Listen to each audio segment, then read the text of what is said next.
So we are on chapter 7 now, which is about generating the palace and the deities, as well as the mantras and mudras that are involved in this. The mantras being basically the Buddha's speech, is the way that we typically think about those. I want to give you a brief introduction to this chapter before we get into the actual text here. The purpose of the chapter is to present this mandala of secret mantras of Buddha's speech, which has an aspect of the mandala of meditative stability, and then the secret mantras then emerge from the indestructible Buddha body, speech, and mind of all the Tathagatas to disclose the mandala of the Buddha's speech. That's the basic idea of what's going on here. So there's a description of the actual syllables and words forming the secret mantras of the 42 peaceful deities, followed by the mantras that confer empowerment and blessing. The actual mantras follow a sequence of the palace, the deities, the invitation and absorption of the genuine deities, and making offerings to them, a prayer for spiritual accomplishment. So the mantra syllables then resonate throughout all world systems. So this follows a fairly typical kind of a sadhana type practice. And then the mantras confer the empowerment through the 5 pristine cognitions or wisdoms of the 5 enlightened families. And these give rise to a blessing which dissolves indivisibly with the mundane body, speech, and mind of the trainee practitioners, transforming the mundane world and its inhabitants into the mandala of the deities. The inner significance of the Buddha speech is then clarified as its inexpressible essence, its inconceivability, its originally pure abiding nature, its apparitional nature, and its non-deviation from the expanse of actual reality, despite its diverse manifestations as the teachings of the 9 vehicles. So the actual teaching of the 9 vehicles are exactly the same as what is being presented here in its essence. Then the indestructible Buddha speech discernibly manifests through compassionate spirituality for the sake of all living beings, but there's a paradox. It remains essentially unspoken while being actually spoken. So right at the end we see this essence that it's both spoken and unspoken simultaneously. So we have a paradox, if you will, related to that. So in the chapter itself then, from the book, in the commentary of Longchenpa here, he begins talking about the auxiliary mandalas of mantra and mudra. Mudra referring to the different bodies involved here. So the mantra and mudra are divided into 2 parts: the enlightened speech as the mandala of mantra, and enlightened body as the mandala of mudra. So each of these groupings throughout this text he refers to as a mandala, which is a little bit different than we normally think of as a mandala. So enlightened speech as the mandala of mantra is the first section here then, and the first part of that, which is, we've divided it into 3 parts. So the first part of that is the cause for the origin of the mandala of enlightened speech. So this secret mantra originates from the Vajra enlightened body, speech, and mind of all the Tathagatas, all the Buddhas, including their consorts. He uses the word queens here. And then we have the actual mandala of secret mantra, and the mantra that generates the mandala. So here, I think one of the easiest things for us to do is go back to the root text and make a comparison of what he's referring to in his description here, because he's going through each little piece of the mandala mantra and explaining that. And so on page 59 in the root text, down at the bottom of the page, we have this.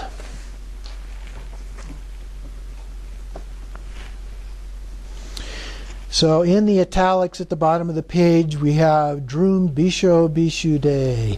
And so this is described on page 360 in the root text there. He lists that. And then Drum as the seed syllable for Vairochana, as well as a vase, a celestial palace, a wheel, and the Buddha, Tsuktor Koral Gyurpa, who is the Buddha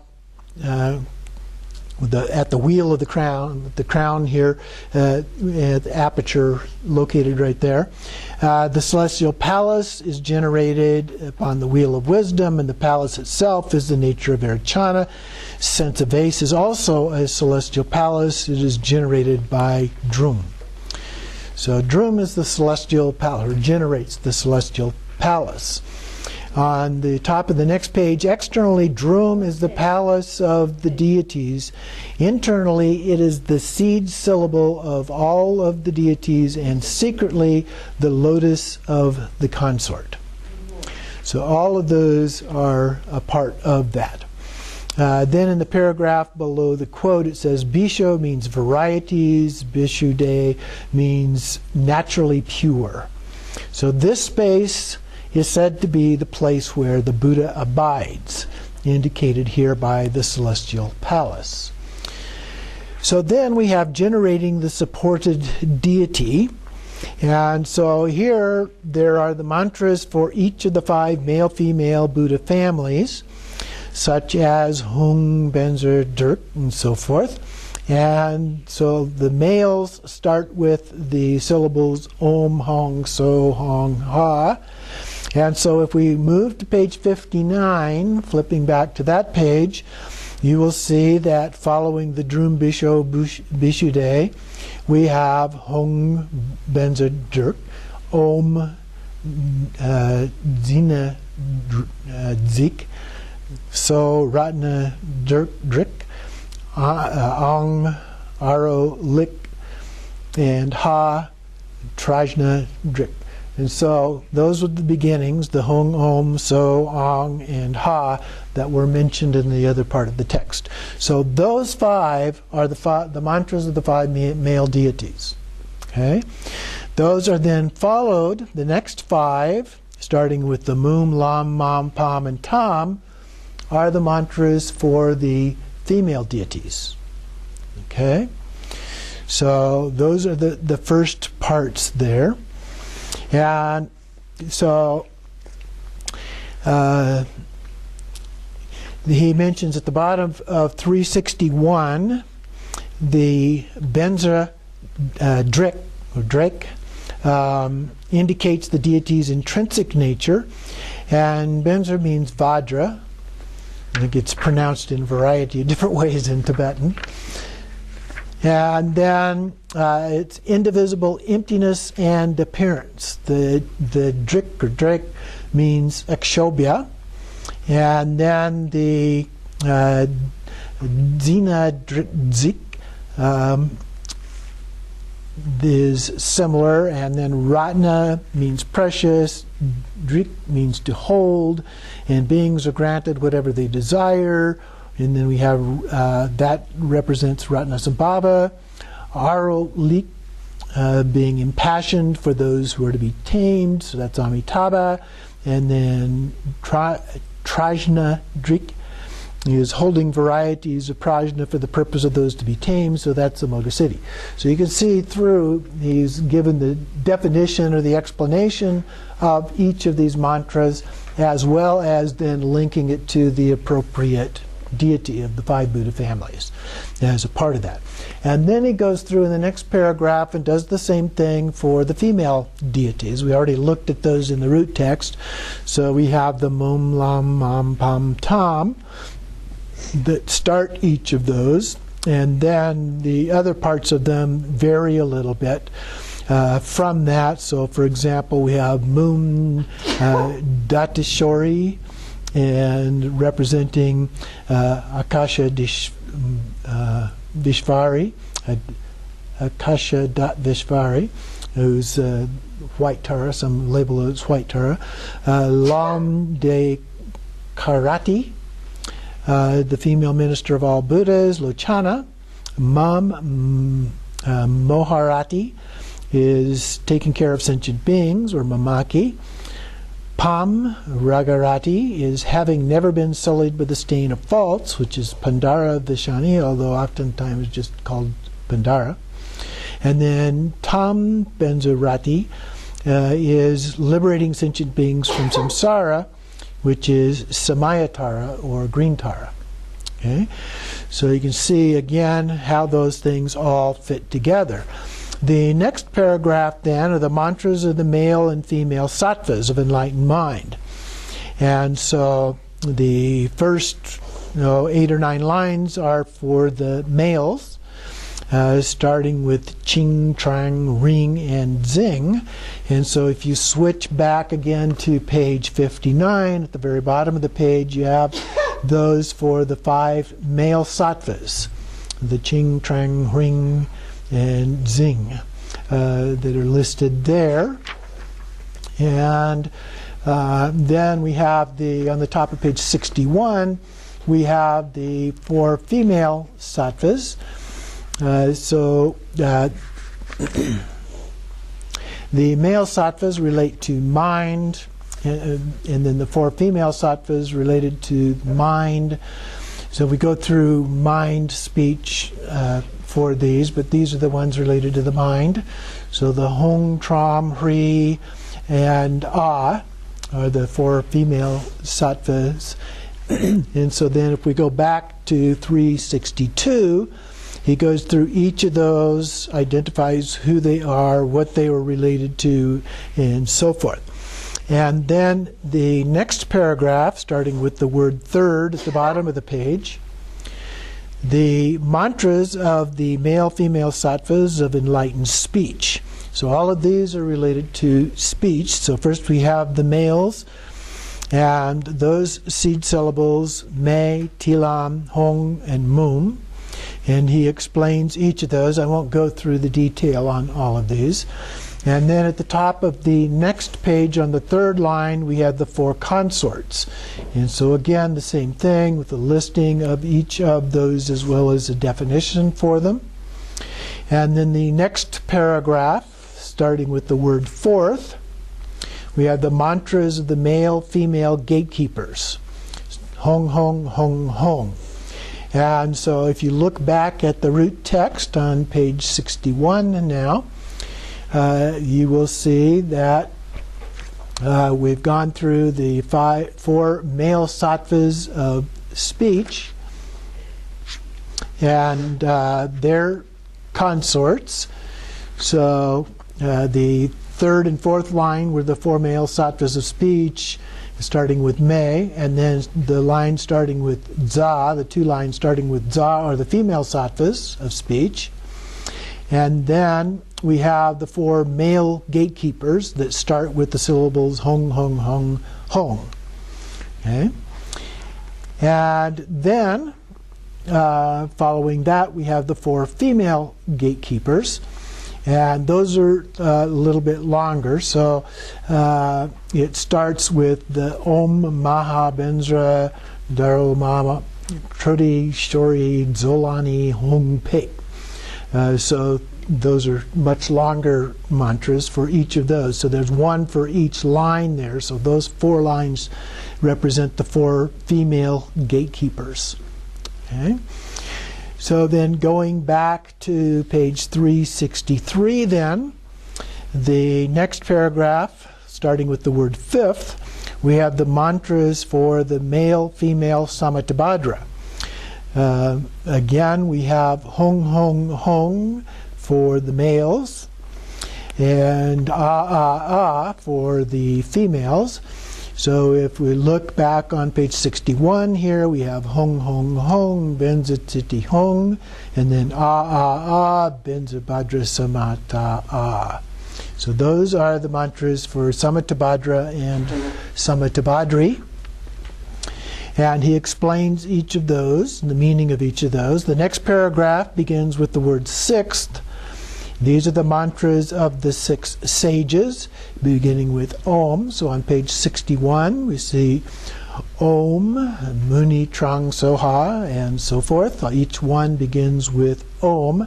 So there are 6 of those for the 6 sages. Now the 6 sages are not represented with consorts, and Longchenpa explains that the reason for this is that they represent all of the 6 realms, and the 6 realms vary from one universe to another, so to speak, and as a result of that, the consorts are inferred because they may have consorts or they may not have consorts depending on the particular source that they are representing. And so then we have on the page 364 the section Fully Perfected Enlightened Activity.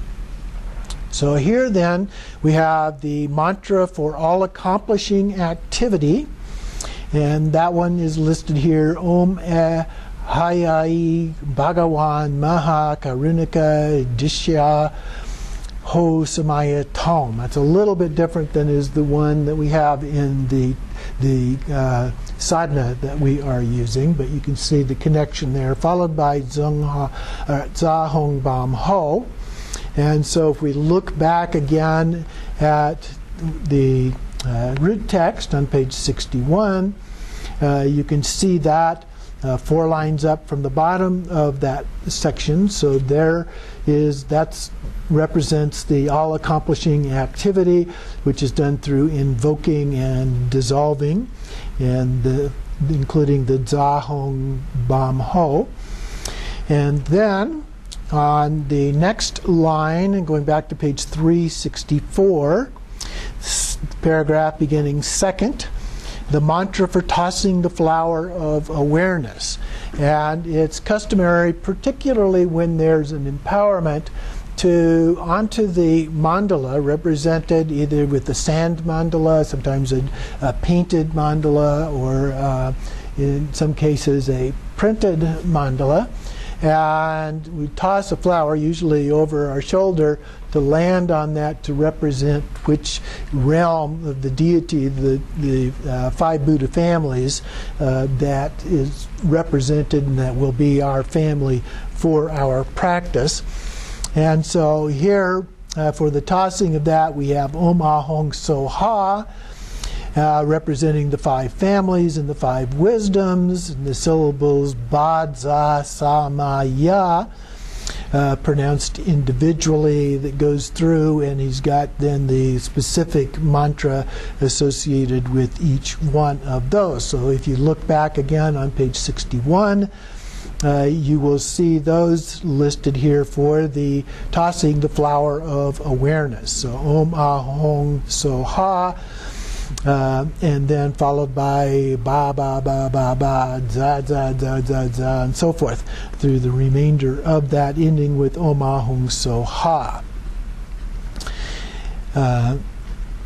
And then, so that completes the third, supplicating to receive the deities, the cities, beginning with Oms. We have Om Benja Samaya Hong, Om Benja Samaya Tom, Om Benja Samaya Ho, Za Hong Bam Ho, and that actually is just below those other sections. There's a little bit of regular text, and then we get into the italics again on that page 61. So that is where those are located. So then we move on into the section, the manner in which astonishing signs become evident. So we've completed all of the mantras now that are a part of the Tantra. We usually do abbreviated ones for our actual practice with the sadhana. So then, in terms of the signs, astonishing signs become apparent through these recitations. These mandalas fill the 10 directions of the 6 realms with great sound of mantra. So as we're reciting these things, we visualize that they're radiating out, and the sound is radiating out and filling all of time-space with this. This brings the minds of sentient beings to fruition. By liberating them, it is forever celebrated. And so the light rays radiate out everywhere as great luminosity. The next section is the mantra that confers empowerment. So we'll look here on page 63, going back to the root mantra, our root text. And at the top of the page 63, we have all of these listed up here at the top of the page. And if you look at those, you'll see that usually there's just one or two words that change as we go down through the first 4 of these, and then it goes into a slightly different format, and other words change as a part of that. So the first one, Om Maha Shunyata Jnana Benza Swabhava Amako Hom. So that is the emptiness mantra. And so basically says, I am emptiness. And then it changes, and so Om Maha Adasha Jnana Benza Swabhava Amako Hong. This represents the mirror-like wisdom. Om Maha Trataya Bekanjanana Benza Swabhava Amako Hong, that's discriminating wisdom. Then Om Samata Jnana Benza Swabhava Amako Hong, that's equanimity, or he uses often the word evenness. And then we have Om Maha Tritaya Nutrana Jnana Benza Swabhava Amako Hong. That represents diligent action. Okay, so those first 5 represent the 5 wisdoms of the Buddhas. So then, going back to the commentary on 365, so down about 4 or 5 lines there, Samattabhadra, then from Samattabhadra, this great nature of all the Buddhas, enlightened body, speech, mind, qualities, and activities, as the secret mantra called, gathering all fully endowed great cities of splendor and wisdom, self-emerges. So it arises by itself from the indivisible Vajra nature of the male-female teachers, enlightened body, speech, and mind, that are blessed as non-dual magical manifestation matrix of method and prajna. So method and prajna, or sometimes we say compassion and wisdom, those are represented, those are the essence, if you will, of enlightenment itself. So then we have the actual mantra. So conferring the empowerment of the 5 wisdoms, Om Mahashunyata Jnana Benza Swabhava Amako Hong. I am the Vajra nature as it is, the great wisdom of emptiness. And then he goes through the ones that we looked at here: emptiness, mirror-like, discerning wisdom, evenness, and diligent action. So those 5, and explaining the actual meaning of each of those. So now we continue on page 366, the next page, second full paragraph there, beginning with the word second. The mantra blessed by the 5 families to induce potential is Om Swabhava Tathagata Mahakaya Benza Swabhava Mako Hong, which means I am the great intrinsic nature of the enlightened Vajra body of all the Tathagatas. And then we go through with the Vajra of enlightened speech, the Vajra of enlightened mind, the Vajra of enlightened qualities, and the Vajra of enlightened activity. So if you look back on page 63, those are the second 5 set here. That are listed here. So Vajra body, Vajra speech, Vajra mind, Vajra qualities, and Vajra activities that are listed. So then, returning to the commentary on the top of page 367, the blessing originates through this recitation of the mantras that confer empowerment and grant blessings. Blessings of empowerment from those deities become inseparable with the body, speech, and mind of those to be tamed. Their passions and 5 poisons transform into the nature of the 5 wisdoms. The aggregates, elements, and sense sources become the mandala of deities ablaze with light. So that gives an introduction to how all of this then begins to manifest into the complete mandala as a part of that. So then, in establishing the intrinsic nature, and there are 5 parts associated with that. The first one, which begins with the second paragraph there, the inconceivable secret enlightened speech of the Tathagatas is superlative, imaho. So it transcends all sounds, names, words, and yet in limitless languages, varieties of sounds clearly emerge as the fully endowed modulations of enlightened speech. So the enlightened speech doesn't have to actually say anything, it doesn't have to consist of any words or anything, and yet it still manifests in those forms so that it can be understood.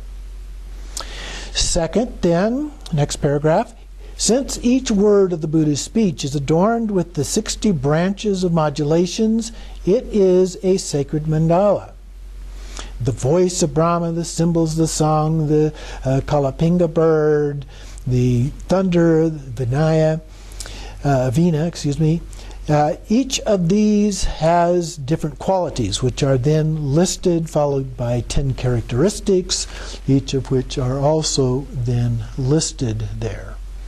Moving on to page 368.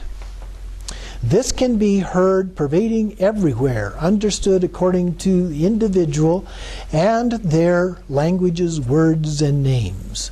So again, as a transcendent speech of the Buddha, it doesn't have to, it's not bound by a particular language, by particular words or sounds or anything. It can be understood. Next paragraph then, third. The root cause, starting on third line there, the root cause ensuring boundless benefit for beings is the melodious sound of the Dharma. The meaning of enlightened speech emerges from this. The next line, unsullied by any stain and primordially abiding like a lotus. It is naturally pure as the nature of emptiness. It shows the path that leads to perfect liberation. And then down a few more lines, it is inexpressible, supreme enlightened speech. In addition, all the sounds of the higher and lower vehicles on the path to liberation and all the imprudent languages of the lower realms, including all sentient beings, without exception, are ultimately the nature of unborn empty sound. The Vajra indivisibility of good versus bad is synthesized as the ineffable enlightened speech of the Buddha. So it transcends the indivisibility of good and bad. It transcends being either good or bad. The fourth part here, in the next paragraph, from within that nature, many emanations completely resound as the boundless categories of the doctrine.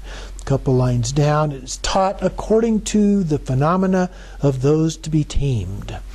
And then next to last line in that same paragraph, this resonates as a single harmonious sound that tames everyone.